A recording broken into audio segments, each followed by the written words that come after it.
Hello, hello. Well, good morning. And say hi if you can see the pimple on my forehead. Oh, Sunday mornings are fantastic. I love it because I can chill, I can relax. And today, somehow I don't have my voice. My voice is disappearing, but we have an important topic. And if you've been following, you've been seeing that we've been talking about the 5 scarcity mindsets that are holding women hostage. And we spoke about love. I gave you a summary of them. And today we are going to talk about an important one that really holds women hostage. And this is time scarcity. And it's the idea or the belief that you're running out of time.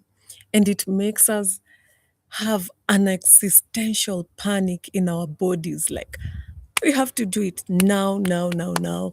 I remember being a child, and I remember being 9 years old, and the most horrifying thing I was waiting for to happen was to turn 10 years old, because I felt that, oh my gosh, once you hit the 2 digits, it's downhill from there. And I thought, my life is over, because people die while they're still in their 2 digits, like you die in your 80s, 90s, 70s. And I felt so old.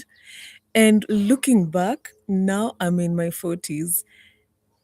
And I feel like somehow time is waiting for me. I'm not rushing. Yes, of course, I have things I want to do. I have things that I feel I need to accomplish this before maybe I hit my 60s, my 50s, but I don't have that sense of urgency. And it comes from understanding that time is really just a concept that has been imposed on us, especially on women. No one is telling men that by the age of 25, your sperm, whatever, will have gone down, your sperm quality will have gone down. You need to get children, get babies, get married, get. So this has been imposed on women. And when you look at the background of why people are imposing time urgency on women, you will see that it has a very strong link to patriarchy, wanting to marry younger girls, wanting to marry girls, leave alone women, and wanting to marry them even younger and younger. And a lot of things, biological things that since 2025 have been proved to be untrue. That it's not true that a woman's egg degenerates as early as we are being told. In fact, we are being told that the lifespan of a woman's egg can stay for very long. Imagine this. You are born with all the eggs in your body. While you were in your mother's womb, you had all your eggs intact. While your mother was in her mother's womb, she had all her eggs intact. So time is really something that, let's talk about it, because let's talk about why this time scarcity mindset is so strong in us, because it speaks to how we view opportunities. Our opportunities are running out. I need to do this right now.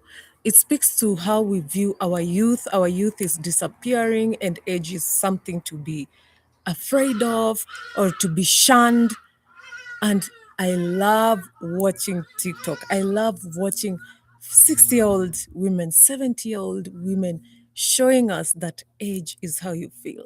Like they're in the gym, they're taking care of their bodies, they're dressing well. Before, it used to be that once you hit maybe your late 30s or your 40s, you start dressing like you're preparing for your funeral. And now I see 70-year-old women just looking good, and I love it, because that is showing us women who are moving towards our 70s. It's showing us that you can exist beautifully, looking good, whatever age you are, and you don't have to be like cut short, cut from this age onwards, start looking disheveled as it used to be before.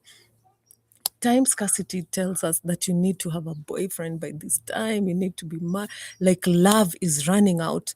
of time, and you cannot reinvent yourself. I know it wasn't a conscious thing. I used to shave my hair every 3 years, and I felt, oof, I'm reinventing myself. And this is the third year that normally I would have shaved my head, like shaving bald, because I felt like I want to start afresh. But somehow this year, we'll see. Because I've been shaving every 3 years, and this is my idea of reinventing myself. If you want, you can become a different you at any stage. You know, time scarcity speaks also to resting. Like women cannot rest. Oh, I should do something right now. I'll rest later. And we are looking so tired and haggard. Let me not lie to you. I have been one of the villains of delaying rest when I should be resting. Okay. And we are always being, because of how the society is telling us about time, you're running out of time, we are internalizing it.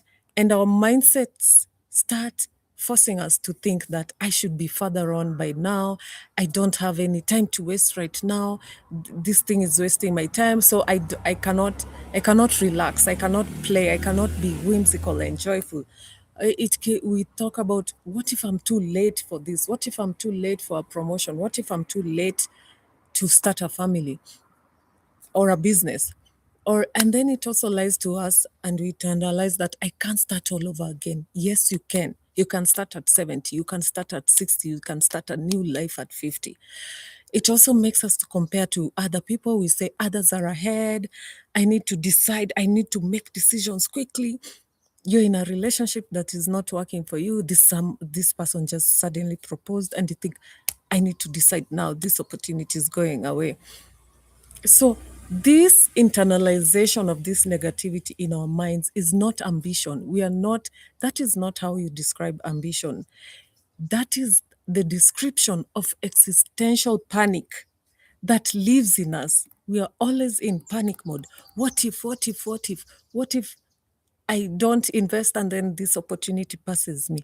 And it's not about clocks. It's not about, this is my birthday. By the way, my birthday is this month, 1st February, last Sunday. And so this is not about you've turned a year older. It's about the stories you've had from people, the stories you've had growing up. Oh, she didn't get married, and now she's 40 years old, and she's so lonely. She's living with her cats. And when you ask that person, she's happy, she's fine. It's the lifestyle she chose. And we have been given a very strict checklist. Go and study, get your degree, get married, get children, get a house, become stable, look stable. Then after all that, you'll be calm. And some people, the list is even longer. In the list of children, you have, how many children, by when, how will you space them. In the list of getting a house, we are even, the location is determined, even how further from your in-laws you should be, etc. And then the society lies to us that we will be calm when we achieve all these milestones. And the truth is, life does not follow that script. Life does not care about those milestones, because these milestones are just made to make women feel that they failed if they don't follow the script to the letter. If I get a child, then I get married, then I get calm, then I get a, if I disorganize the script, I can still find calmness in myself, even without following any script, because I am taking back the power to determine my lifetime, my milestones.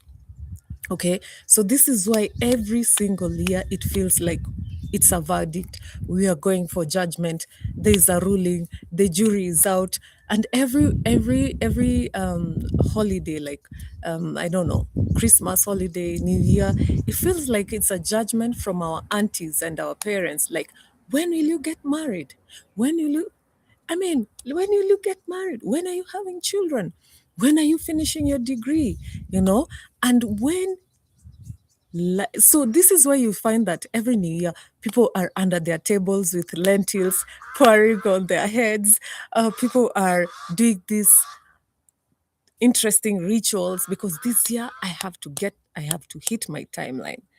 And it's getting really uncomfortable because a lot of us women are walking around feeling like failures, feeling like we've failed. And life is always so funny because life will always interrupt our timelines. Oh, the crows are here championing this cause. There are so many birds up here. So life interrupts our timelines, right? Life is ironic. Our timelines will be interrupted. You will find that maybe divorce happens or your partner dies and you find yourself into single motherhood. Your career can stagnate or pause, or there can be redundancy. And then you find that you have to start all over. And starting all over is something that you can do. And there's no shame in starting all over. Because the storyline, we have to fracture sometimes the storyline. And life just fractures our storylines, our timelines, our milestones. Because the storyline is I am behind, I lost time, and we have to cut the cameras. You are not behind because there's no one Motaratara, for those who are Kenyans. We are not racing on a on a quick race, those short races on in the Olympics. We are doing our marathons. This is a marathon. I will stop for water. Me, I allow myself to stop to tie my shoes. Sometimes, life has unexpected ways of detouring us. You take a detour. There's this program we used to watch. What was it? Was it Fear Factor or something? Or Race? Back in the day, if you're a millennial, you remember in the early 2000s. And couples or groups that were in this race would take a detour card and it will send you off course to the forest. And a lot of people would avoid taking the detour, but that of course would also give you more advantage and maybe shorten your your your your race. And life is like this. Sometimes we take a detour, sometimes we stagnate. I remember in that same program there was a card that would make you like if you receive this card you would have to pause for like 30 minutes, and in those moments other people would be passing you, they would be making milestones, achieving things, but yours is on pause. And I know for some people, the pause really made them like feel, oh my God, I'm out of time, I will not manage this. And for some people, they'll be like, when my 30 minutes are over, you'll see I'm coming back with a bang. And life is like this. And I want us as women to be like, whatever the stage you're in life, some of us matured so late. I wish like I was born with a thinking mind, like with a wise mind.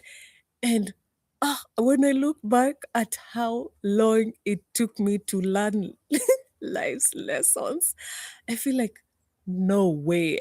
I wish I had known this in my 20s. I wish I had known this in my teenagehood. I would not be making these mistakes in my adulthood. And I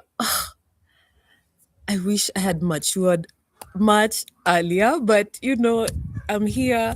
The maturity is happening, and I'm taking it in stride. And sometimes you mature when you have, also resources, financial resources, and you can take steps, and it's okay, and it's fine. We accept. Life takes us in this. Life is like this. And so what we want to do is that always want to remind the women in the feminine flow that you were given tools, and your tools were not the same as others. Some of us were given forklifts, earth movers, tractors, and some of us got spoons, spades, wheelbarrows, and you pushed through life with the tools that you life gave you at that moment. But now we are grown women. And we are living in a comparison culture where, oh, everyone has posted their life on Instagram. You see what people are doing, their engagements, their vacations, their businesses, their bodies, the way their bodies are sculptured, their houses. And your brain is comparing what they're showing us to your life, and what they're showing us is just their trailers. They're not showing us their behind the scenes where people are in strive mode. We are not seeing their life, and we are comparing our lives with a trailer of the movie when we don't have access to the entire movie. And this is also triggering our urgency, that sense of urgency. Have you seen these guys have Rolls Royces when they're in their 20s, and me, I'm driving my Mazda? When can I catch up? We are comparing, my God, comparing, and it's making us feel inadequate. We are not feeling motivated. Wow, English today is really disappearing from my mouth. And that essence of comparing, also we live in a world as women where we have hyper responsibility, and this I send so much empathy, power, wisdom, and warmth to firstborn daughters. Yes, I am one. You're going through it. And there's a sense of hyper responsibility. If you're a firstborn daughter or an eldest daughter, you're the first uh, daughter child, or if you are a mother, especially single mothers that are not co-parenting, those who feel that they're single mothers within a relationship, all that. We have all this. You are responsible for children, income, stability, mental health, everything. And time becomes so scarce because you're carrying so much inside. And there's no hour that you can say, this hour is for me to rest. Every hour has been assigned a task, and rest is feeling illegal in this moment. Like even right now, I'm thinking, Sunday school, we need to go, we need to go. I need to take my kids to Sunday school. And if you're a mother, especially if you're taking care of children that are not yet independent, or you are a caregiver for elder family members, or something like that, hyper responsibility. We live in a life in at a time where the community sense of community has been broken. A lot of us do not have anyone else to rely on. And it's not hyper independence, it's just hyper responsibility. You could be taking care of your children, you're also taking care of your elderly or sickly relatives, and it's a lot. And this is time scarcity keeps showing up in our daily lives, because we find that we are rushing even when we are not late. The way we eat, have you observed people eating in a restaurant? We eat so fast, we walk so fast, we talk so fast. Like right now, this is not my usual pace of walking. It's because I know some task is waiting for me over here. I need to drive some some Christian children to the church. And it makes us make decisions from panic. It makes us settle so quickly into relationships that are not ideal for us. It also makes us stay too long in those toxic relationships because you're thinking, I've been in this relationship for 15 years. Am I going to start all over? Yes, you can. Yes, you can. People are starting over from relationships that they were in for 39 years. I see it all the time. Okay. And then overbooking yourself. Oh, I can do this and this and this and this. Multitasking, this concept of multitasking, which is not true. And also it's not true that women can multitask and men cannot multitask. It's a lie. It's a lie. I told you before that people are always searching for women's labor, especially free labor, and piling on top of them. You can cook while you wash dishes and while you breastfeed your baby, and it's the expectation that this woman's labor is free and that she doesn't get out of that she doesn't need to rest. It's a lie that women multitask so well and men don't multitask. Men multitask. They just choose to finish one task at a time. Women, we have normalized that I'll be doing three tasks at the same time because the burden of labor is so heavy on us that at the end of the day, it feels like if I don't do this, it's still going to fall on me. And so it's better that I do four things at the same time. Okay? So multitasking is not something that we were born to do. It's something that has been imposed on us. If you finish one task at a time, it feels so good. I'm telling myself more than I'm telling you.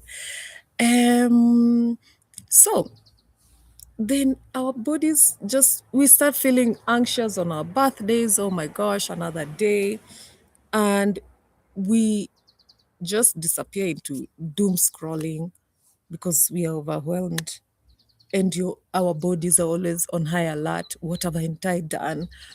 What should I scan around to do? Because yeah, okay, it's almost like we are training for something, some third world war of productivity that may not happen in our lifetime. And so what is the cost of time scarcity mindset?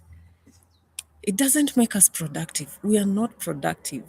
It makes us shallow. It makes us do surface work because it's really impossible to dig so deep. When you're multitasking, you will end up doing the bare minimum. And it's not about our intellectual capacity, it's more about the emotional baggage that comes with it. We neglect ourselves. We don't live in our bodies, we live in our minds. And feminine energy women live more in our bodies. This is our masculine energy operating sector here. And our feminine energy is more felt in our bodies.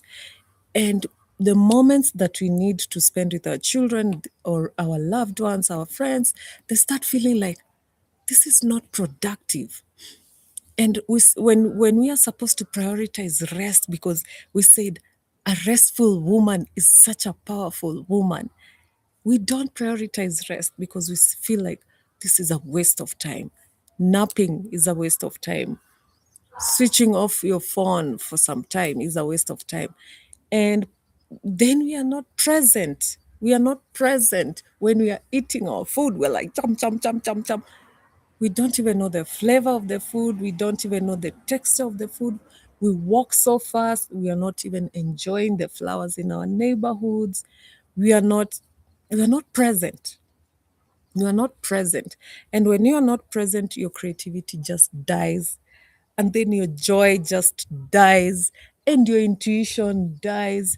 And a woman operating outside her intuition is a woman that is operating on dangerous ground, because our intuition is our Wi-Fi, it's our navigation. How do you go anywhere without your navigation?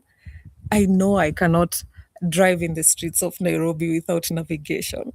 Even though I've been here even though I was born in Nairobi, I cannot. I need my navigation. I need my intuition. I need to sense before I judge. I need to sense before I make a decision. And this is so important to me because when I was living a different life where psychologically I was not well, emotionally I was not well, and I went through a lot of manipulation and gaslighting, the first thing I lost was my intuition. My intuition. I couldn't tell. I couldn't trust myself. I couldn't trust my inner wisdom. And having a time scarcity mindset kills your intuition because you're always on panic mode, existential panic mode, like a panic that you feel you will die with. And that cannot allow intuition to live in the same body. And when intuition goes, women make terrible, terrible choices with a quickness, with a fastness, because intuition is sensing, and you need to sense, you need to observe. To sense requires observation, it requires curiosity, it requires data collection, it requires listening internally for your truth. And the deep truth about scarcity mindset is that the way we live in fear, the fear, our chests are tightened, our shoulders are lifted, our backs, our stomachs, we have butterflies. Oh my God, that is not how to live. And the mind is saying, hurry up, this opportunity is ending soon. And this is not to judge us, this is not to make us feel guilty, this is to show that we are human. But when scarcity mindset is running your life, you will stop living and you start entering into, what is it called? Survival mode. Survival mode. Okay? And we are told a lot of time is money. Time is money. If we believe time is money, then it means you spend it and it ends. But time is something you experience, being here and now. And you can rush through life and just feel empty. You can get you get married. Look at the people who got married so early.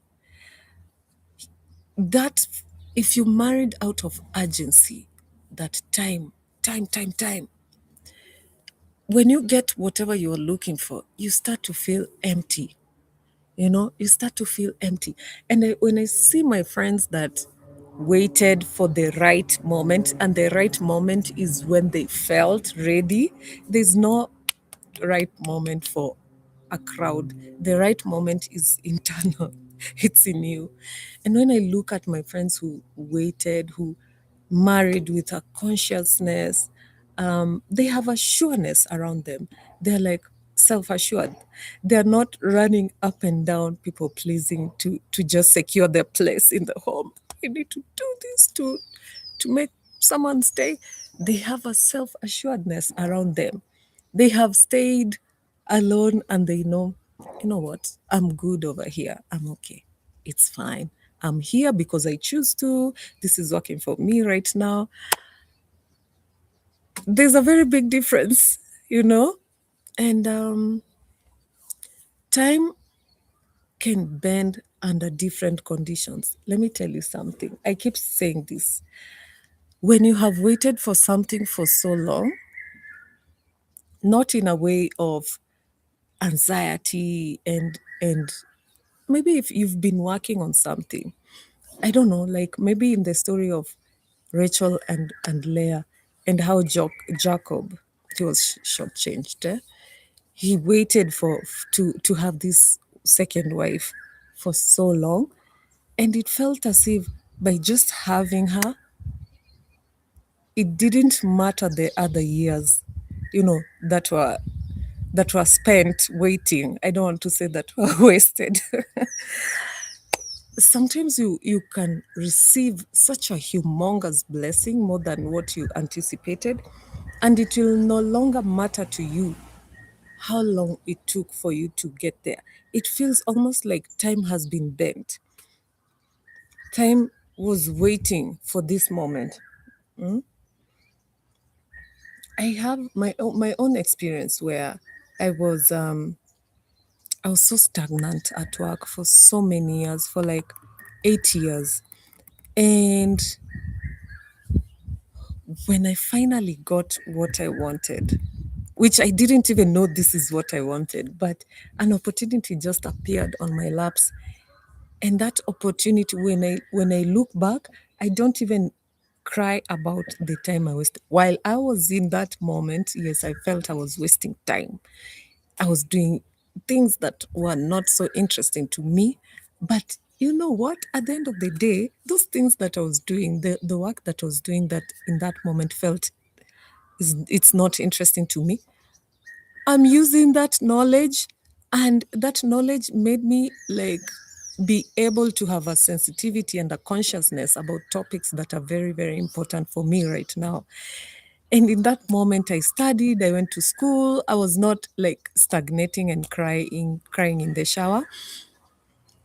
I was building, and I was waiting, and I was like, when? And then finally, I got to the point where I got the job of my dreams, and I was like, oh, thank God. And I don't even sit down to cry about the years of waiting, because time can be bent. The joy of receiving whatever you're manifesting will clear out all the time you waited for. Okay? And we can heal our time scarcity. We can heal our time scarcity by training our bodies to know we are safe, we are not chased.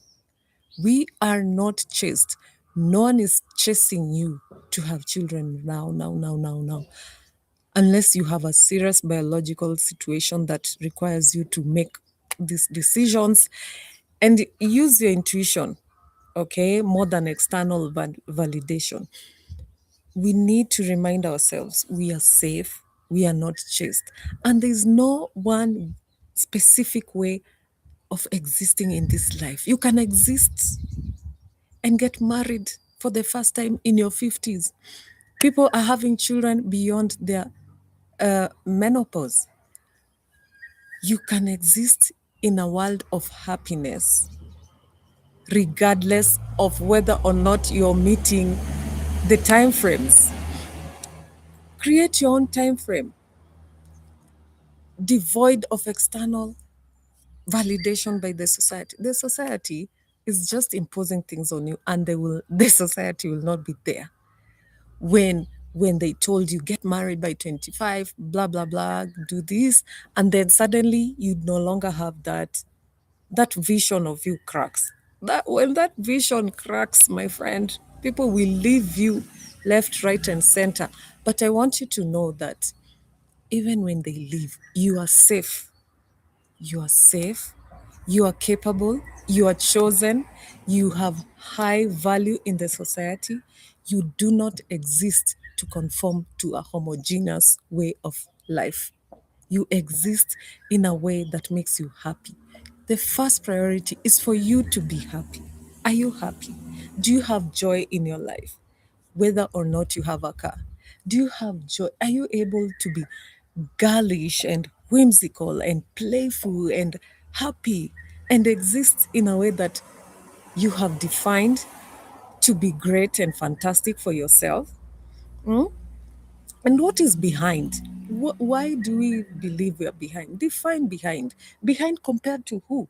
Compared to what? Who is this role model that we have to attune to?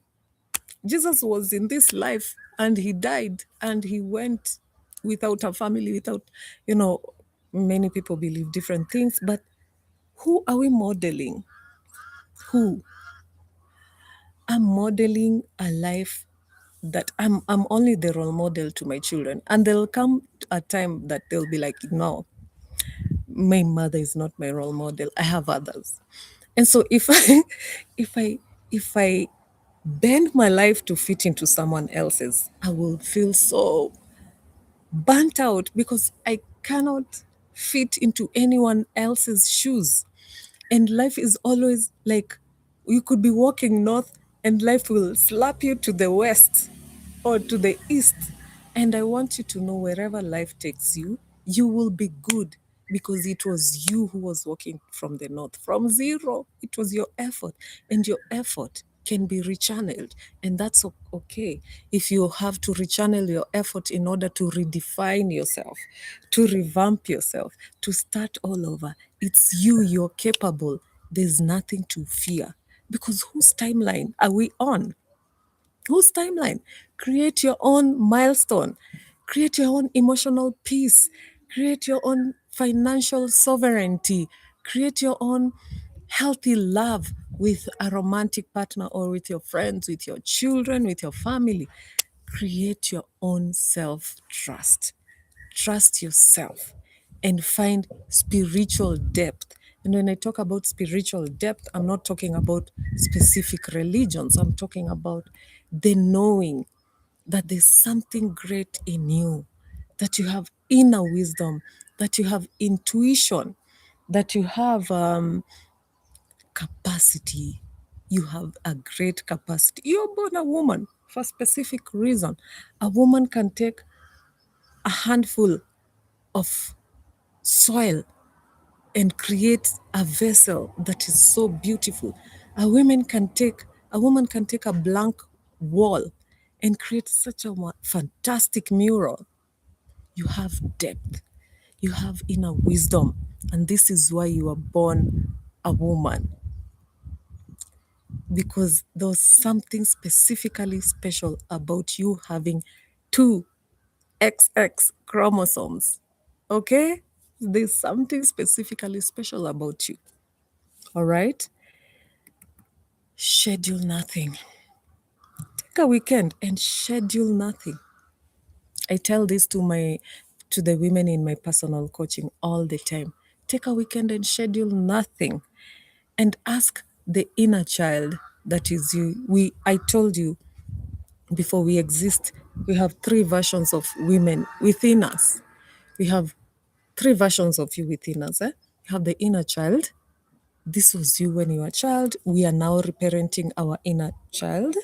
Reparent yourself from the age where you've you consciously need, well, from whatever age, reparent yourself. You have the inner child, you have the current you that is listening to me right now, making moves every day, and you have the future you, the woman you're becoming, the things you're investing in yourself for the woman you're becoming.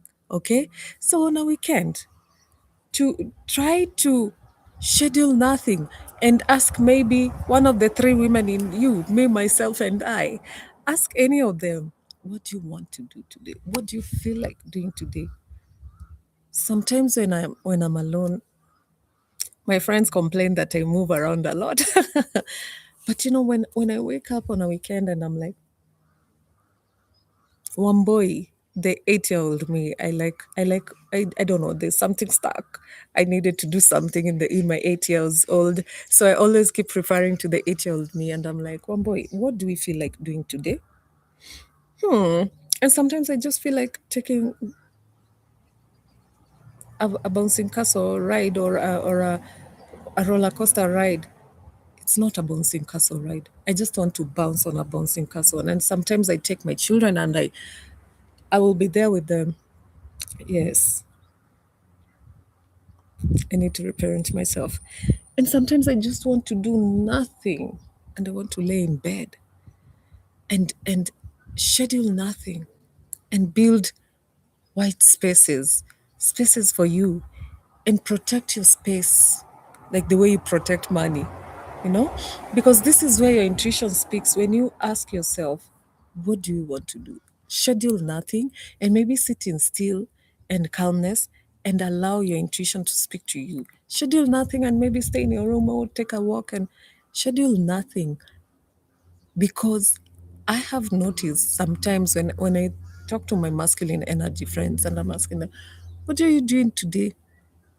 And they're like, I have nothing. I'll just lay around. And they're able to replenish themselves. Feminine energy women, especially women with hyper responsibility, firstborn daughters, eldest daughters, mothers, caregivers, schedule nothing. Because our work is always scheduled, after this, after that, after that. And I see this with all my weekends with my babies, and I'm like, what do we do after church? Okay, so we are scheduling and scheduling. And when will it be time for us to just chill and allow? Chill and allow. One of Another key points I got from one of my friends was like, practice enough. This is enough for the day. Practice, this is enough for the day. What was enough for the day? Not perfection, not that I'm tired and I can't breathe. And that's when I say this is enough for today. Write it down. At 5 p.m., I'm out. I'm taking a walk. This is enough. I'm satisfied. I did enough. I see people saying, it's enough that you woke up today and you existed. Define your enough. Define what is enough for today. Define it and just, go. And then anchor in cycles, not deadlines. Your anchor should be the cycle. Be in tune with yourself. Know your monthly cycle. Know when you're the menstruation, the luteal phase, the ovulation phase, the follicular phase. Know your cycle. And know that seasons repeat themselves and growth is rhythmic. This week, for those who understand what I mean, for those who can, if you are synchronized, say hi. Also, this week is just low energy, and it's okay, and it's fine. Next week, the energy will come back, and we'll do more. And growth is cyclical. Life is seasonal. We are going in cycles, in cycles. So it will come back one time or another, and it's fine. What is the deadline? What is the deadline? I mean, do what you can do according to your rhythm. Do what you can do according to your rhythm. And also learn to communicate your rhythm. I mean, not necessarily if you're not comfortable with your biological rhythm to communicate to others, but just let people know this is my capacity for now, and I'll be sure to re energize and come back because this is healing. When people know she's, we women really hide our cycles so much because we've been shamed. We have menstrual cycles. We are going through menopause. We have people with endometriosis and we have perimenopause. I mean, for me, I communicate. I'm going through my periods. I cannot come to the office or I cannot do one, two, three. I will not be. Have no shame when it comes to my periods. I have no shame. When I get to perimenopause, when I get to my menopause, I will have no shame. I really empathize because we have women who go through very tough, very, very tough periods, very tough menopause, very tough perimenopause. And we are forcing ourselves with deadlines. I must do this, I must do this. Life is life is seasonal. Life is rhythmic. I can do some things on some day, and that's okay. I will not push myself. Because on the days that I'm energetic, no one stops me and says, hey, cut, you've done too much. Allow yourself to know that, anchor yourself in your cycles, whatever your cycles are. If you no longer have period cycles, there's the moon. There are other cycles in your life. There are many other cycles in your life. Anchor yourself knowing that growth is rhythmic. We go up, we go down. Our energy goes up, it goes down. What is it called? Cardiac rhythm, or whatever. People who are early sleepers, those who are late sleepers. Me, if you want something to be done overnight, I can stay and work. I used to write newspaper articles, and I could write them up to 6 a.m. in the morning, feeling no sleep. I don't take stimulants. Maybe I can take a coffee, but it's so natural. It's just fine. And there are people who by 8 they're in bed, and by 4 they are awake. So know your rhythms. It's okay. We are not homogeneous. Okay? So we are coming to the end of this session. And the one thing I want you to know is that time scarcity tells you, hurry up or you'll miss your life. Hurry up. Life is passing you by. But that's not true. A feminine energy woman in her era knows that I am arriving. I have arrived, and life is meeting me. I am not chasing after life. Life is meeting me. Life is welcoming me. I am not running. I am not rushing. I'm speaking slower. I'm eating my food slower because I want to chew my food. I want to understand the textures. Maybe I'll cook for myself this meal, or maybe I want to know what is in this. I am present in the moment. In this moment, I am present. Okay? In this moment, I am present. Life is meeting me. I'm not rushing to meet life. And you don't need more time. We all have 24 hours. You don't need more time. You need more inhabiting to exist in the present time, now, slowly, beautifully, against a culture addicted to urgency. We are addicted to urgency. Exist and rebel against this culture of urgency. Rebel now so that when you have children, you don't force the firstborn to grow up before they are grown. Don't turn us into mothers when we are just 3 years old. There's no urgency. Allow your children to behave like children. Stop telling your children to mature up. Tell them to behave as 6 years old children. Tell them to be 16.